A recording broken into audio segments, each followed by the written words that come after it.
अस्सलाम वालेकुम। मैं हूं मोहम्मद सलमान। एक दफा फिर आप मेरे यूट्यूब चैनल पे मौजूद हैं। चैनल को सब्सक्राइब करना ना भूलें और वीडियो पसंद आए तो इसे लाइक और शेयर जरूर करें।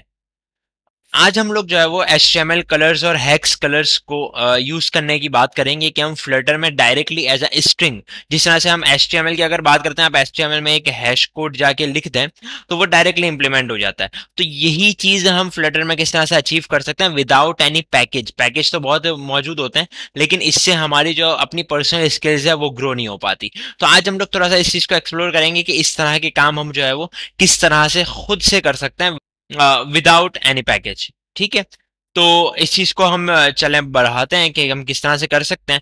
ये एक सिंपल सी एक जो है वो एप्लीकेशन बनी हुई है, जस्ट वन पेज है, जिसके अंदर एक जो है वो टेक्स्ट सेंटर में लिखा हुआ है कि हैक्स या HTML colours in Flutter as string without any package. ठीक है। तो अब हम इसके एक काम करते हैं, हम जो है ना वो स्कैफोल्ड के बैकग्राउंड कलर को जो है वो इंप्लीमेंट करते हैं। और यहाँ पे मैंने एक लाइन यहाँ पे कमेंट की हुई है। बेसिकली ये चीज हमें अचीव करनी है कि मैं कोई भी हैश उठा के लिख दूं और मैं उसके आगे डॉट टू कलर करूं तो वो ऑटोमेटिकली कलर जो है वो इंप्लीमेंट हो जाए स्ट्रिंग ही डायरेक्टली। मुझे जो है ना उस पर कोई एज सच एफर्ट ना करनी पड़े कि मैं कोई पैकेज इस्तेमाल कर रहा हूँ या मैं कोई कन्वर्जन बार बार कर रहा हूँ। तो हम एक जगह पे एक काम करके रख देंगे एंड देन जाके जो है वो हम ऑटोमेटिकली उसको इस्तेमाल कर रहे होंगे। तो अब ये जो डॉट टू कलर जिस तरह से यहाँ पे लिखा हुआ है, बेसिकली ये क्या चीज कहलाता है कि जब आपके असल इनपुट के आगे आप डॉट समथिंग कोई फंक्शन कॉल करवा देते हैं तो ये क्या होता है, ये बेसिकली आपका एक्सटेंशन मेथड्स कहलाते हैं, एक्सटेंशन फंक्शन कहलाते हैं। तो इसके ऊपर एक तफसीली मैंने वीडियो बनाई हुई और एक आर्टिकल भी लगाया हुआ है, जो मैं डिस्क्रिप्शन में मेंशन कर दूंगा और वीडियो में ऊपर लिंक कर रहा हूँ।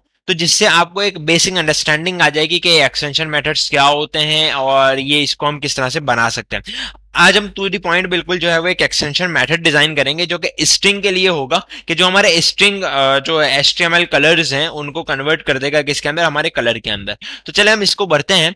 और यहाँ पे मैं एक पहले एक फाइल बना देता हूँ न्यू, जो कि मेरी होगी एक्सटेंशंस के नाम से मैं बना लेता हूँ। ठीक है।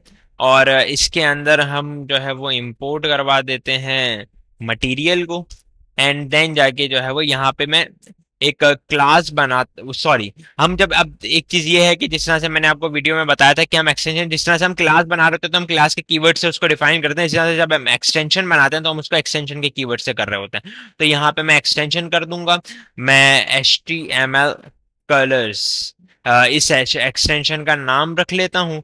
और सी यहाँ पे भूल गया, अच्छा जी, ठीक है। और यहाँ पे हम किस डेटा टाइप पे करना चाहते हैं, तो मैंने बोला मुझे स्ट्रिंग पे इसको इम्प्लीमेंट करना है। ठीक हो गया।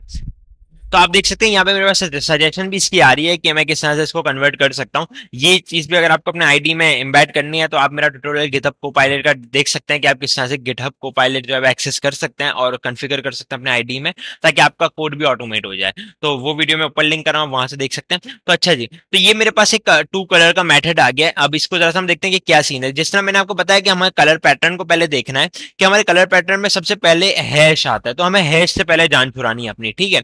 तो हैश चूंकि जो है वो एक इंटीजर, क्योंकि हम जो भी नंबर्स को एक्सेस कर रहे होते हैं, जो मेरी हैक्स कलर होते हैं वो हम हैक्स को इंटीजर में तो कन्वर्ट कर सकते हैं, लेकिन हम जब हैश उसके साथ लगा हुआ होगा वो एक सिंबल है, उसको हम कन्वर्ट नहीं कर सकते। तो सबसे पहले हमें हैश को रिप्लेस करना है। तो यहाँ पे देखें, सबसे पहले जो है वो हमारे कलर को यहाँ पे असाइन कर लिया है कलर स्ट्रिंग के अंदर एंड देन जाके पहला काम क्या हो रहा है कि हम रिप्लेस करेंगे हैश को। तो हैश रिप्लेस हो गया हमारा एक नॉर्मल एम्प्टी स्ट्रिंग से, ताकि बिल्कुल जो है वो हमारा जो कलर था उसमें से हैश गायब हो गया।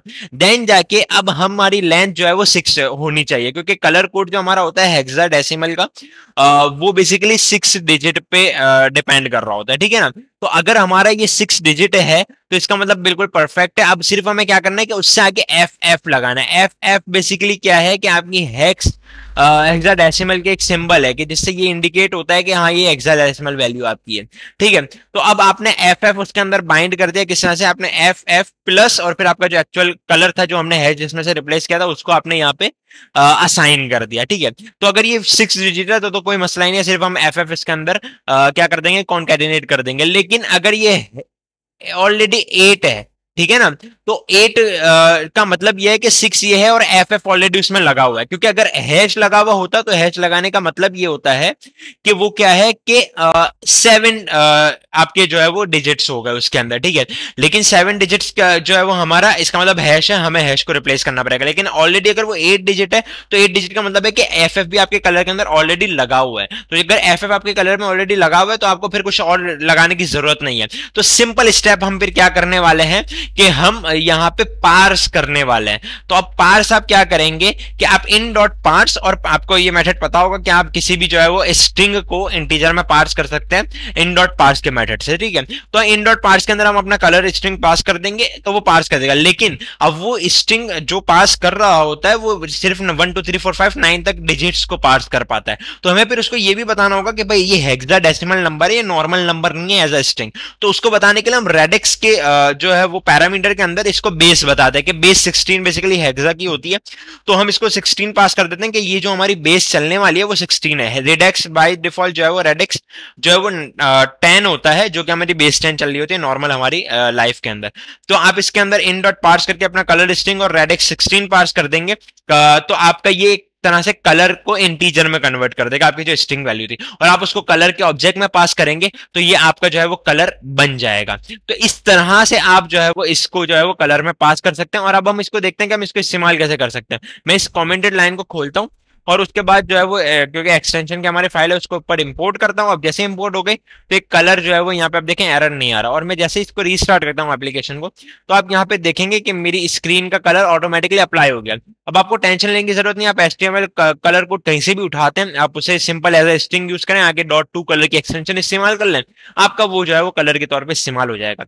उम्मीद है वीडियो पसंद आई होगी। वीडियो पसंद आई हो तो इसे लाइक और शेयर जरूर करें। अपना ख्याल रखें। अल्लाह हाफिज।